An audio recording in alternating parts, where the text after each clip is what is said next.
পৃথিবীতে এমন একটি স্থান আছে যেখানে শত শত বছর ধরে এক ফোঁটা বৃষ্টিও হয়নি। উত্তর চিলিতে অবস্থিত আতাকামা মরুভূমি বিশ্বের অন্যতম শুষ্কতম অঞ্চল, যেখানে 400 বছর ধরে কোনো বৃষ্টিপাতের রেকর্ড নেই। আবহাওয়াবিদদের মতে আতাকামা মরুভূমি পশ্চিমে প্রশান্ত মহাসাগর উপকূলবর্তী কার্দিলেরা ডে লা কোস্তা পর্বতমালা এবং পূর্বে আন্দেস পর্বতমালা দ্বারা আবদ্ধ। এই দুই পর্বতমালা বৃষ্টির মেঘ আটকে রাখে, ফলে অঞ্চলটি প্রায় বৃষ্টিহীন থাকে।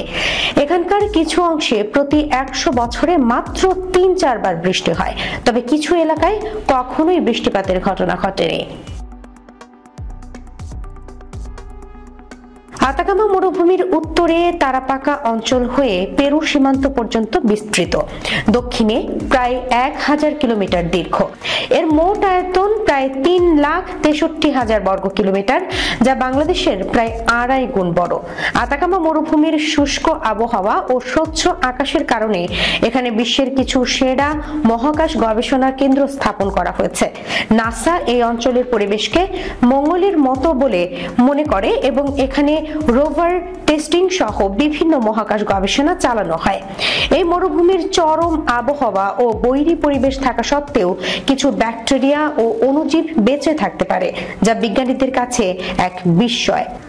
আতাকামা মরুভূমি তাই শুধু পৃথিবীর নয়, বরং মহাকাশ গবেষণার ক্ষেত্রেও এক অনন্য রহস্যময় অঞ্চল।